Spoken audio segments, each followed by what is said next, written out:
Have you been keeping up with me?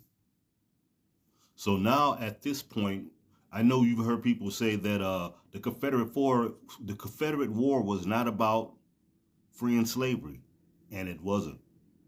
It was about a transference of wealth. You see, a lot of the Confederate people, man, I told you, they had a banking system that was already set up.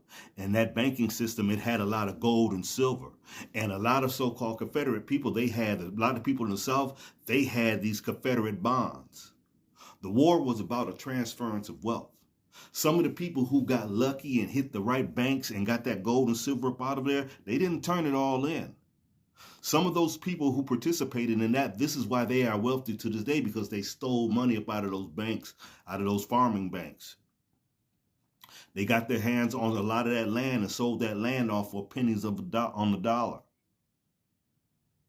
This was a transference of wealth, and this was part of a reset.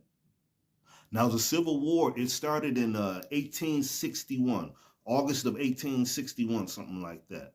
Now, as soon as the Civil War was over in 1865, I think like March of 1865, the first thing they did was they created these Jim Crow laws.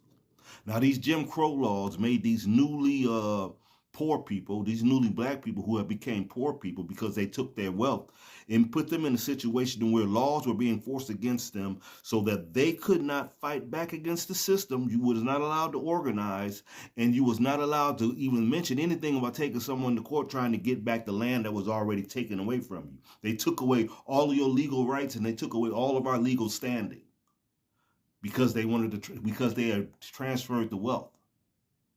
Now you have some people, they had moved into our old beautiful homes. They had took over some of our land.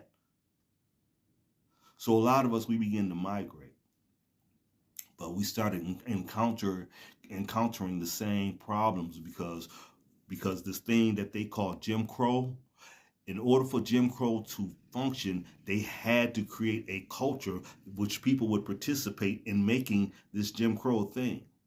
Now, Jim Crow, at the same time while Jim Crow was created, there was a new entity that was coming into existence, and it was called the police.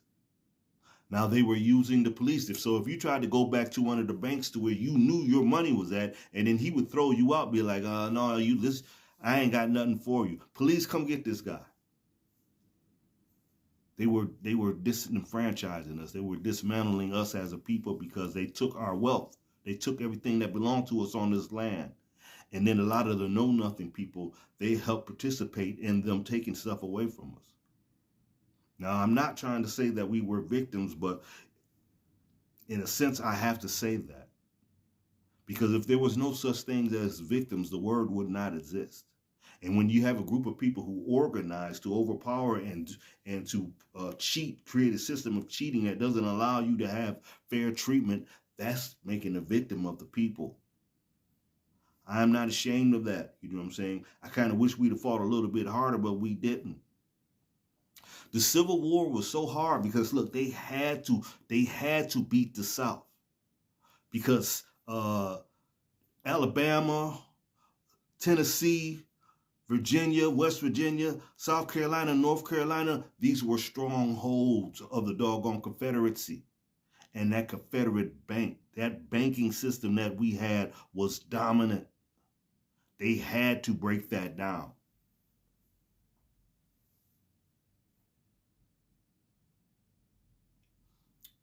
This is a mess that we're in.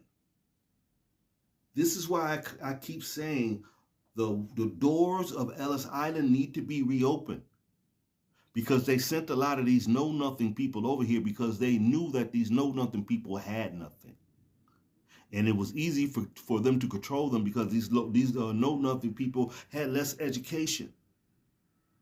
Now, here's the thing, just to add to that.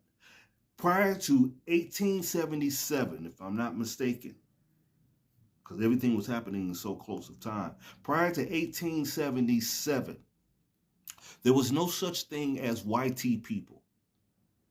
White was only a status. A lot of the so-called Southern belles that you glamorize on, those were black women. Those were black women with the poof suits, The little poof dresses that they were, that a lot of that was their hips. And then they made people who did not have the hips of them, they put the little poof stacks on their dresses so that they could have the curves of a so-called black woman. They went so far of being jealous of the black Southern belles that they made a law stating that she could not show her hair in public because she was too beautiful. But then she began to start wrapping her hair with rags. And she still, they couldn't take her beauty away from her. This history is a history of a so-called an accepted narrative. This is what these know-nothing people do. The know-nothing party, what they would do is, and they do it still to this day, you will see the police do something wrong and harm somebody illegally. Everyone would see it. But the people of the Know Nothing Party, they will all come together and be like, well, just wait till we hear the story, because we ain't heard all the story. Wait till we hear the story, and then we go by that.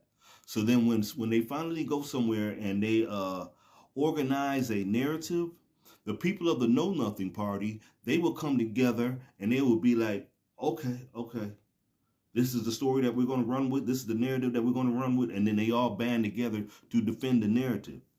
They don't care nothing about right or wrong. You can always fool a person who is of a lower intelligence. And these know-nothing people in their know-nothing societies, man, they are the lowest of the low. Now, yes, I do know the so-called slanted-eyed Native American, the Asian who became known as the Native American, yes, he played a very important part in the Know-Nothing Party, too. I just ain't got on y'all yet. But anyway, this is your man, L. Judge, man. Peace and blessings. I hope this helped. I'm out.